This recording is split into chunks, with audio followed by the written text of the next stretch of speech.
Hello everyone, welcome to smart way English. So আজকের ভিডিওতে আমরা দেখব ক্লজ অ্যানালাইসিস।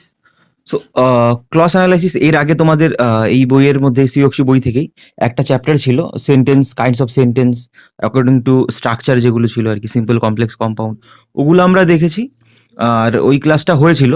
সো তোমাদের হয়তো ক্লজ অ্যানালাইসিসে একটু মানে যদি এই ভিডিওটা প্রথম দেখো, ওই ভিডিওটা যদি না দেখে থাকো তাহলে হয়তো একটুখানি আমি ডিটেলসে পুরোটুকুই বলে দিচ্ছি, প্রায় একই অনেকটা। ক্লজ অ্যানালাইসিস বলতে অ্যাকর্ডিং টু স্ট্রাকচার যা যা আছে আর কি, sentence, simple sentence, complex, compound, এর মধ্যেই রয়েছে। এগুলো আবার একটুখানি ব্রিফলি এখানে দেওয়া রয়েছে ক্লজ অ্যানালাইসিসের মধ্যে।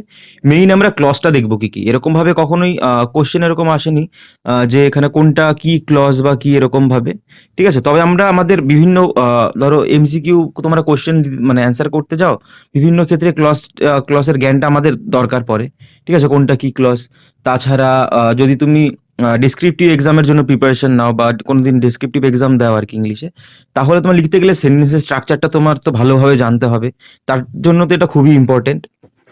সো যাই হোক, শুরু করছি। দেখো ক্লজ অ্যানালাইসিস এখানে কি রয়েছে। As already started in chapter on clauses, a number of finite verbs in a sentence determine a number of clauses.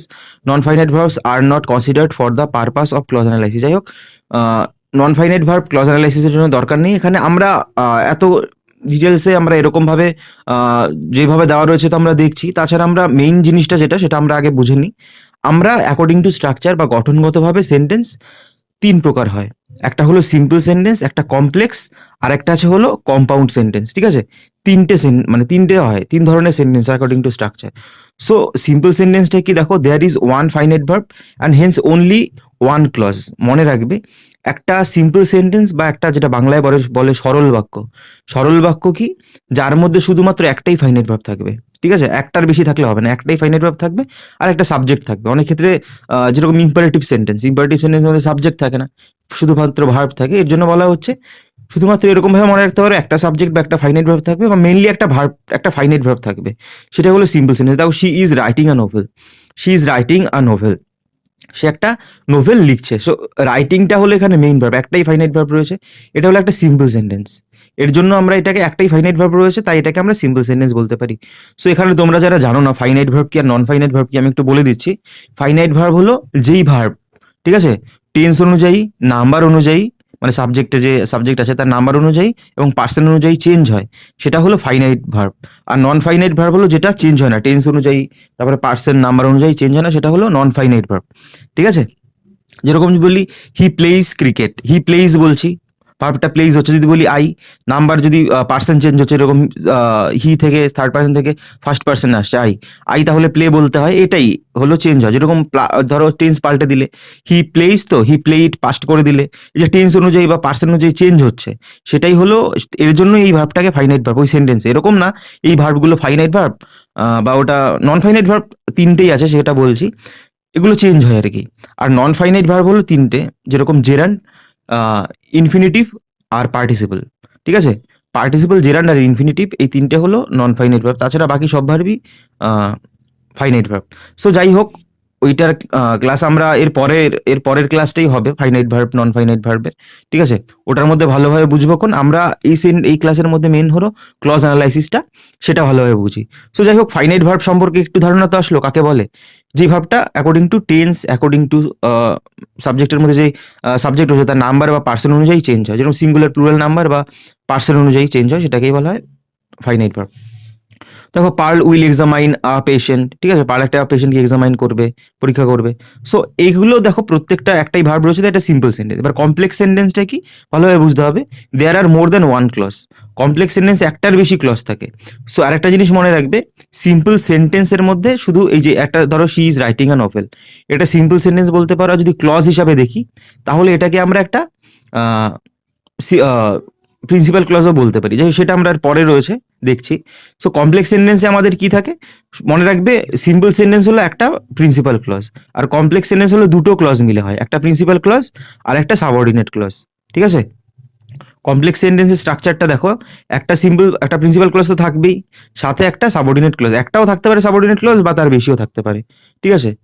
একটা থাকবেই আর কি, একটা প্রিন্সিপাল ক্লজ, একটা সাবঅর্ডিনেট ক্লজ থাকবেই, বা সাবঅর্ডিনেট ক্লজের বেশিও থাকতে পারে যদি আমরা সেন্টেন্স অনুযায়ী। সো এখানে যে সাবঅর্ডিনেট ক্লজ সেগুলো আবার 3 প্রকারের হয়। নাউন ক্লজ, অ্যাডজেক্টিভ ক্লজ আর অ্যাডভার্বিয়াল ক্লজ বা অ্যাডভার্ব ক্লজ। এগুলোর পরেও রয়েছে, আমরা দেখছি ভালোভাবে। এক্সাম্পল এখানে যদি বলতে যাই, ধরো এখানে এক্সাম্পল দেওয়া নেই, আমি এখান থেকে যদি বলি she is writing a novel, বা Pearl will examine a patient. ঠিক আছে, পার্ল উইল এক্সামাইন, আমি যদি বলি শুধুমাত্র এটাই ধরো বললাম হি ইজ আ গুড বয়। ঠিক আছে, এরকম যদি বলি গুড বয়। সো ইজটা হলো এখানে মেইন ভার্ব, আর তো কোনো ভার্ব নেই, এটাই ফাইনাইট ভার্ব।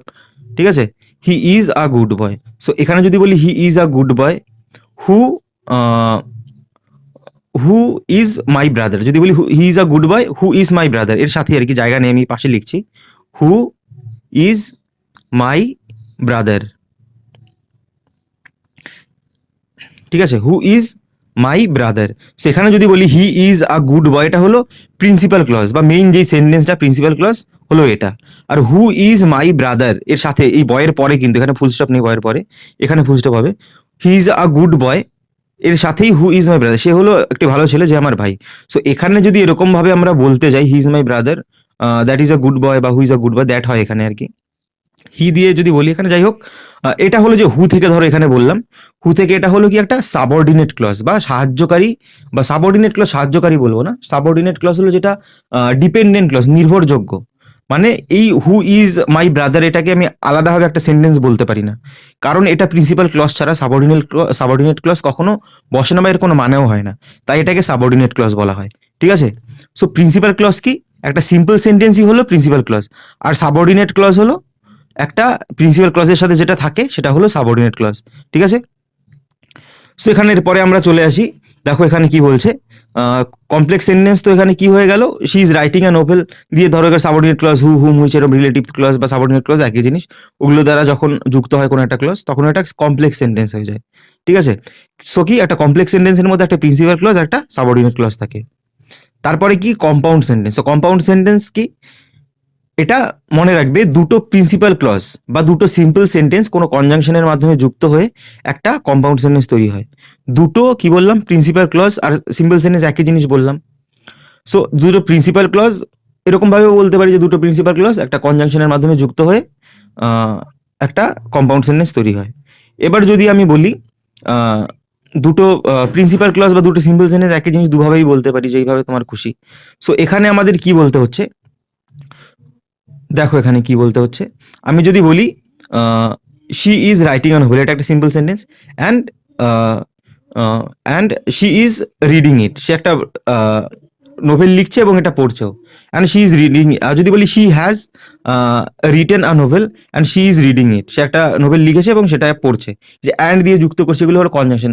অ্যান্ড বাট, ঠিক আছে, অ্যাজ, এগুলো হলো কনজাংশন, এগুলো কনজাংশনের মাধ্যমে, অর, এগুলো কনজাংশন, মানে দুটো সিম্পল সেন্টেন্সকে যুক্ত করে একটা কম্পাউন্ড সেন্টেন্সে। সো এগুলো কনজাংশনের মাধ্যমে যখন যুক্ত হয় সেটা হয়ে যায় তখন কি একটা কম্পাউন্ড সেন্টেন্স। এইটুকু আমাদের ক্লিয়ার। এবার আমাদের যেটা দেখতে হবে প্রিন্সিপাল ক্লজ, মেইন ক্লজ, সেটা কি জিনিস। সো কি বলছে দেখো, while analysing a sentence student is required to find out a principal clause. যখন আমরা অ্যানালাইজ করবো সেন্টেন্সের, তখন আমাদের কি দরকার, প্রিন্সিপাল ক্লজ, সেটা অবশ্যই খোঁজা, মানে বুঝতে পারা উচিত আমাদের। তো যাই হোক, it is easy to do so because the principal clause is not introduced by any joining conjunction. এখানে কোনো কনজাংশন থাকবে না, কোনো সাবঅর্ডিনেট ক্লজ থাকবে না, শুধু একটা ফাইনাইট ভার্ব থাকবে। বললাম এই প্রিন্সিপাল ক্লজ আর সিম্পল সেন্টেন্স একই জিনিস। ঠিক আছে, একটা সিম্পল সেন্টেন্সকে তুমি প্রিন্সিপাল ক্লজও বলতে পারো। এমনি নর্মাল বলবো না, ধরো শুধুমাত্র সেন্টেন্সটা থাকলো তখন বলবো না এটা প্রিন্সিপাল ক্লজ, এটা সিম্পল সেন্টেন্স। এবার ধরো একটা কমপ্লেক্স সেন্টেন্স, তার মধ্যে আলাদা আলাদা করতে একটা প্রিন্সিপাল ক্লজ, একটা সাবঅর্ডিনেট ক্লজ, তখন আমরা এরকম বলতে পারি। যাই হোক, having found out that principal clause, a student is expected to break up the rest of the sentence into subordinate coordinate clause. যাই হোক, এখানে দেখি সাবঅর্ডিনেট ক্লজ কি, আমরা বললাম noun clause, adjective clause, subordinate ক্লজের আবার 3টে ভাগ, নাউন ক্লজ, অ্যাডজেক্টিভ ক্লজ আর অ্যাডভার্ব ক্লজ। ঠিক আছে, এগুলো আমরা দেখছি এরপরেই আছে। তারপর হচ্ছে কোঅর্ডিনেট ক্লজ। কোঅর্ডিনেট ক্লজ কি, যেটা কম্পাউন্ড সেন্টেন্স সেটাই কোঅর্ডিনেট ক্লজ, যে কম্পাউন্ড কনজাংশন থেকে শুরু হচ্ছে যেটা, সেটাকেই বলা হচ্ছে কোঅর্ডিনেট ক্লজ। মানে একটা মনে রাখবে, কম্পাউন্ড সেন্টেন্স, কোঅর্ডিনেট ক্লজ একই জিনিস। ঠিক আছে, সাবঅর্ডিনেট ক্লজ হলো কমপ্লেক্স সেন্টেন্সের মধ্যে যেটা হু, হুইচ, হুম, হোয়াট, দ্যাট এগুলো দিয়ে শুরু হয়, সেটাকে সাবঅর্ডিনেট ক্লজ বলে। ব্যবহারের কোন সেন্টেন্সের মধ্যে কোন জায়গায় রয়েছে ক্লজটা সেটা অনুযায়ী সেটাকে আমরা নাউন ক্লজ বা অ্যাডজেক্টিভ ক্লজ বা অ্যাডভার্বিয়াল ক্লজ বলে থাকি। এগুলো প্রত্যেকটাই সাবঅর্ডিনেট ক্লজের আন্ডারে পড়ে। দেখো এখানে I asked him when he would go there. So এখানে নাউন ক্লজ কেন বলছি, আস্কড হিম, এখানে নাউন ক্লজ যদি এখানে বলি, দেখো some of the conjunctions denoting different meanings have been used in the following sentences as a result of this they are form different clause. এগুলো different clause হয়ে যাচ্ছে। কেন নাউন ক্লজ বলবো, নাউনের মতো ফর্ম হচ্ছে তাই নাউন ক্লজ বলবো। আই আস্কড হিম, আমি তাকে জিজ্ঞেস করলাম ওয়েন হি উড গো দেয়ার, সে কখন যাবে, সেটা নাউনের মতো যদি বলতে যাই তাহলে I know the time when he will come. So এটা অ্যাডজেক্টিভ, যে টাইম, আমি দ্য টাইমের সম্পর্কে বলছি, এটা দ্য টাইম হলো একটা নাউন, নাউনের সম্পর্কে যে বলে সে হলো একটা কি adjective. The time when he will come, কোন টাইম, যেই টাইমে সে আসবে। সো এই পার্টটাকে ক্লজটাকে তখন অ্যাডজেক্টিভ বলে দিচ্ছি, অ্যাডজেক্টিভটা টাইমকে কোয়ালিফাই করছে, যে টাইমে সে আসবে, টাইমটা কি যে আসবে, তাই এখানে অ্যাডজেক্টিভ বলছি এটাকে। তারপরে he will give me money when I go to Mumbai. So adverb বলছে যখন আমি যাব, সে টাকা দেবে যখন আমি যাবো। ওয়েন, ওয়ার এসব দিয়ে থাকলে বেশিরভাগ ক্ষেত্রে সেটা অ্যাডভার্বিয়াল ক্লজ, যখন কোনো প্লেস টাইম এসব বোঝায় অ্যাডভার্বিয়াল ক্লজই হয় বেশিরভাগ, ঠিক আছে। তারপর দেখো number 4, I shall not tell you where he lives. আমি তোমাকে বলবো না ওয়ার হি লিভস, সে কোথায় থাকে। ওয়ার হি লিভস এখানে নাউন ক্লজ, তোমাকে বলবো না সে কোথায় থাকে। ওয়ার হি লিভস নাউনের মতো একটা বোঝাচ্ছে এখানে, তাই নাউন ক্লজ, ঠিক আছে। আমি কিন্তু বলিনি যে ওয়ার ওয়েন থাকলে সবসময় অ্যাডভার্বিয়াল ক্লজ হবে, বেশিরভাগ ক্ষেত্রেই হয়। এখানে দেখো নাউনের মতো, I shall not tell you, আমি তোমাকে বলবো না ওয়ার হি লিভস, মানে সেই জায়গাটা থাকে, সেই জায়গাটা একটা জায়গার নাম এরকম বোঝাচ্ছে, তো একটা নাউন ক্লজ। তারপর দেখো number 5, I shall go to the place where my friend lives. Where my friend lives মানে যেখানে আমার দ্য প্লেস, সেই জায়গাটা। I shall go to the place, জায়গাটায় যাব। দেখো নাউন ইজ দ্য প্লেস, এটা একটা নাউন, নাউনকে কোয়ালিফাই করছে এই ক্লজটা, তাই এটাকে একটা অ্যাডজেক্টিভ ক্লজ বলে দিচ্ছি আমরা, ঠিক আছে। I shall go to the place, ওই জায়গায় যাবো যেখানে আমার বন্ধু থাকে। আই শ্যাল গো, তারপরে দেখো I shall go where my friend lives, যেখানে আমার বন্ধু থাকে। এখানে কিন্তু বলিনি কোন জায়গাটা, যেখানে I shall go the place এরকম নাউন বলতাম, নাউনকে যদি কোয়ালিফাই করে তখন অ্যাডজেক্টিভ হয়ে যেত। আই শ্যাল গো, কোথায় যাব, যাব কোথায় যাব, where my friend lives. So adverbial clause, adverb কাকে বলে, যে একটা অ্যাডজেক্টিভকে বা একটা নাউনকে বা আরেকটা অ্যাডভার্বকে কোয়ালিফাই করে, তাকে একটা আমরা বলি তাকে কি বলি আমরা, অ্যাডভার্বিয়াল ক্লজ, অ্যাডভার্ব বলি তাকে। তা অ্যাডভার্বিয়াল ক্লজ একই জিনিস, ঠিক আছে। আমি দেখো ভালোভাবে আবার বলি, মানে সোজা ভাষায় বলি, যদি এই সাবঅর্ডিনেট ক্লজগুলো আমরা তো বুঝতে পারলাম সাবঅর্ডিনেট ক্লজ কি। সাবঅর্ডিনেট ক্লজ 3 প্রকার। 3 প্রকার মানে কি, কোন সেন্টেন্সে কোনটাকে মানে কি বোঝাচ্ছে, সেটা নাউন হিসাবে বোঝাচ্ছে, সেটা কি অ্যাডজেক্টিভ হিসাবেই বোঝাচ্ছে ক্লজটা, না সেটা অ্যাডভার্ব হিসাবে বোঝাচ্ছে। সেই সেন্টেন্সের মধ্যে যেই হিসাবে বোঝাচ্ছে আমরা, প্রত্যেকটাই সাবঅর্ডিনেট ক্লজ। এখানে যতগুলো দেখছি আর কি বোল্ড করা রয়েছে প্রত্যেকটাই সাবঅর্ডিনেট ক্লজ। সাবঅর্ডিনেট এখানে নাউন হিসাবে রয়েছে, এখানে অ্যাডজেক্টিভ হিসাবে রয়েছে তৃতীয় নাম্বারে অ্যাডভার্ব হিসাবে রয়েছে। তাই এরকম ভাবে আমরা আমাদের বুঝতে হচ্ছে এরকম। আমাদের জেনে রাখা উচিত, ধরো কোনো পরীক্ষায় দিয়ে দিল, আমি দেখিনি কখনো এরকম দিয়ে দেওয়া, এটা কি নাউন ক্লজ না অ্যাডজেক্টিভ ক্লজ, মানে কোনো পরীক্ষায় দেখিনি, দিতেও পারে, ধরো ডব্লিউবিসিএস এর মতো পরীক্ষায় দিয়ে দিতে পারে, কোনো মানে বলা যায় না। যাই হোক, তারপরে দেখো I shall go where my friend lives. So I shall go, দেখো ভার্বকে বললামই এটা। তারপরে দেখো I do not know if he will come, সে আসবে কিনা। আই ডোন্ট নো, আমি জানি না। ইফ হি উইল কাম, দেখো আই ডোন্ট নো, এটা নাউনের জায়গাতেই বসেছে। আই ডোন্ট নো, আমি জানি না। দেখো I subject, do not no, do not হলো এখানে ধরো অক্সিলারি ভার্ব, নট রয়েছে এখানে, তারপরে মেইন ভার্ব নো, তারপরে কি অবজেক্টের জায়গা। সো অবজেক্টের জায়গার মধ্যে একটা প্রোনাউন বা নাউনই বসতে পারে, সেই ক্লজটা বসেছে, তাই এটা হলো একটা নাউন ক্লজ। তারপরে দেখো you will pass if you work hard, তুমি পাস করবে যদি তুমি কঠোর পরিশ্রম করো। তখন কি করে পাস, কি করলে পাস করবে, যদি সে কঠোর পরিশ্রম করে তাহলেই পাস করবে। সেখানে অ্যাডভার্বিয়াল ক্লজ, ঠিক আছে। অ্যাডভার্ব কাকে করে কোয়ালিফাই, একটা ভার্বকে বা একটা অ্যাডজেক্টিভকে বা অপর একটা অ্যাডভার্বকে। যাই হোক, তারপরে দেখো আমি প্রত্যেকটা বলে যাচ্ছি, কোথাও যদি না বুঝতে পারো অবশ্যই কমেন্ট করবে, আমি রিপ্লাই বুঝিয়ে বলার চেষ্টা করবো। আর কোশ্চেনটা লিখবে, সেন্টেন্সটা লিখবে, ধরো কোথাও বুঝতে পারছো না সেন্টেন্সটা লিখে কমেন্ট করবে, ঠিক আছে। তারপরে দেখো I know the boy who came here last night. আমি নো দ্য বয়, বয়টাকে আমি চিনি। এই যে বয়কে কোয়ালিফাই করছে নাউনকে এই ক্লজটা, যে লাস্ট মানে গত রাতে এসেছিল, সেটা একটা অ্যাডজেক্টিভ ক্লজ। তারপর দেখো I know the man whom everybody likes, আমি মানুষটাকে চিনি যাকে সবাই পছন্দ করে। সো দ্য ম্যান হুম, যাকে পছন্দ করে, নাউনকে কোয়ালিফাই করছে adjective clause. I don't know whom she is teaching, আমি জানি না সে কাকে মানে পড়াচ্ছে। সো এখানে নো দেখো, এখানে অবজেক্টের জায়গায় বসেছে। সো অবজেক্টের জায়গায় নাউন বা প্রোনাউনই বসতে পারে। সো নাউনই ধরবো, এটাকে নাউন ক্লজই আছে, প্রোনাউন ক্লজ বলে তো নেই কিছু। তারপরে দেখো I can't say whose book this is, আমি বলতে পারবো না এটা কার বই। সো নাউনের মতো দেখো সেম আগের মতোই। I have invited my friends whose parents are in India. So same দেখো, একটা মাই ফ্রেন্ডস একটা নাউনকে কোয়ালিফাই করছে, এই ক্লজটা এখানে নাউন ক্লজ। তারপর দেখো do you know which is house is, তার বাড়ি কোনটা তুমি কি জানো? সেখানে নো দেখো, এখানে সেম, এখানে do you know which is house is, এখানে নাউনের জায়গায় বসে, মানে নাউনের জায়গায় বসেছে, তাই নাউন ক্লজ। তারপরে দেখো I know the house which he got built last year, I know the house দেখো অ্যাডজেক্টিভ ক্লজ, হাউসটাকে কোয়ালিফাই করছে। তারপর দেখো he gave me the same book that I wanted, the same book that I wanted, same যা বুকটাকে qualify করছে নাউনটাকে। তারপরে দেখো I know that he will come, I know that না নাউন ক্লজ, অবজেক্টের জায়গায় বসছে।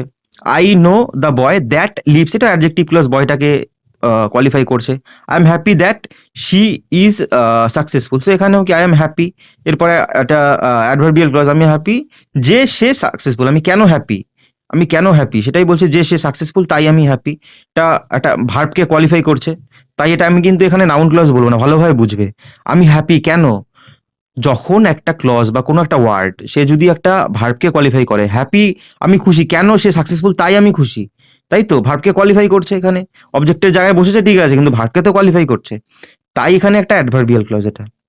তারপরে দেখো 21, we come here that we may study, আমরা এখানে এসেছিলাম কেন, যাতে আমরা পড়তে পারি, তাই তো কামকে এখানে করছে, আমরা এসেছি যাতে পড়তে পারি, ভার্বকে করছে কোয়ালিফাই, তাই এখানেও কি অ্যাডভার্বিয়াল ক্লজ। তারপরে দেখো এগুলো প্রত্যেকটাই আমি এখানে বলে যাচ্ছি, ঠিক আছে। He so weak that he can not run, সে এতটাই এটা মনে রাখবে, এটা কিন্তু he so weak that he, এটা complex sentence, he so weak that he can not, প্রত্যেকটাই তো কমপ্লেক্স সেন্টেন্স। বা এটাও আমি বলে দিচ্ছি, এটা মনে রাখবে, পরীক্ষা যেরকম দেয়, এটা যদি সিম্পল করতে বলে তাহলে he is too weak to walk, too weak, WEAK weak to walk, ঠিক আছে। বা রান এখানে রয়েছে, আর ইউএন রান, টু রান হবে। তারপর দেখো 23, he is such a weak boy that he can not run, সে such a weak boy that he can not run. So adverbial clause, such a weak boy, the he is such a weak boy that, সে এমনই একটা week বয় যে দৌড়াতে পারে না, adverbial clause. তারপর 24 দেখো, হি is such a boy as does not help anybody. So এইখানে দেখো যে প্রত্যেকটা যেগুলো রয়েছে তোমরা এগুলো পড়ো, গেলে কোথাও মানে কোনো সমস্যা নেই তোমাদের, যদি কোনো জায়গায়, এগুলো আমি পুরোটুকু আর পড়লাম না, ঠিক আছে, এগুলো পড়ে বলার মতো আর কিছু নেই, পাশে লেখাই রয়েছে, তোমরা দেখতেই পাচ্ছ, তোমাদের বইতেও লেখা রয়েছে। এর মধ্যেও যদি কোথাও বুঝতে অসুবিধা হয়ে থাকে তাহলে অবশ্যই কমেন্ট করবে, আমি রিপ্লাই বুঝিয়ে বলার চেষ্টা করব কেন এটা কি ক্লজ হলো। আর মেইন জিনিসটা আমি তোমাদের মাথায় যেটা সবসময় রাখা উচিত সেটা হলো এই ক্লজ অ্যানালাইসিস সেন্টেন্সটা অ্যাকর্ডিং টু স্ট্রাকচার, এই ক্ষেত্রে বলে দিই আমি, সেন্টেন্স অ্যাকর্ডিং টু মিনিং কিন্তু মানে অর্থগতভাবে 5 প্রকার, এটা হলো assertive sentence, interrogative sentence, imperative sentence, optative আর এক্সক্লেমেটরি, ঠিক আছে। সেগুলো অর্থগতভাবে মানে সেন্টেন্সের মিনিং অনুযায়ী, অর্থ অনুযায়ী। আর এটা হলো স্ট্রাকচার, সেন্টেন্স কি দিয়ে তৈরি, কি কি দিয়ে তৈরি, সেটা অনুযায়ী সেন্টেন্স 3 প্রকার, সিম্পল, কমপ্লেক্স আর কম্পাউন্ড। আর যেই ক্লজগুলো সেন্টেন্সের মধ্যেই একটা পার্ট। সো ক্লজ কাকে বলে, তুমি যদি বলি আমি ক্লজ কি, সেন্টেন্সেরই একটা অংশ, একটা বাক্যের একটা অংশ হলো একটা ক্লজ, ঠিক আছে। যেরকম প্রিন্সিপাল ক্লজ, একটা সাবঅর্ডিনেট ক্লজ, কোঅর্ডিনেট ক্লজ, ঠিক আছে। তো কোথাও যদি এরপরেও বুঝতে অসুবিধা হয়ে থাকে অবশ্যই কমেন্ট করবে, রিপ্লাই বুঝিয়ে বলার চেষ্টা করো। ভিডিওটা শেষ অবধি দেখার জন্য অসংখ্য ধন্যবাদ। ভিডিওটা ভালো লেগে থাকলে অবশ্যই লাইক করবে, চ্যানেল নতুন হয়ে থাকলে সাবস্ক্রাইব করবে, টেলিগ্রামে জয়েন হতে পারো, ভিডিও ডিসক্রিপশনে লিঙ্ক দেওয়া রয়েছে, বা টেলিগ্রামেও সার্চ করতে পারো, স্মার্ট টিভি একসাথে লিখে স্পেস দিয়ে ইংলিশ লিখে সার্চ করলেই পেয়ে যাবে। তো যাই হোক, আজকের জন্য ভিডিওটা এইটুকুই, নেক্সট ভিডিওতে আবার দেখা হবে।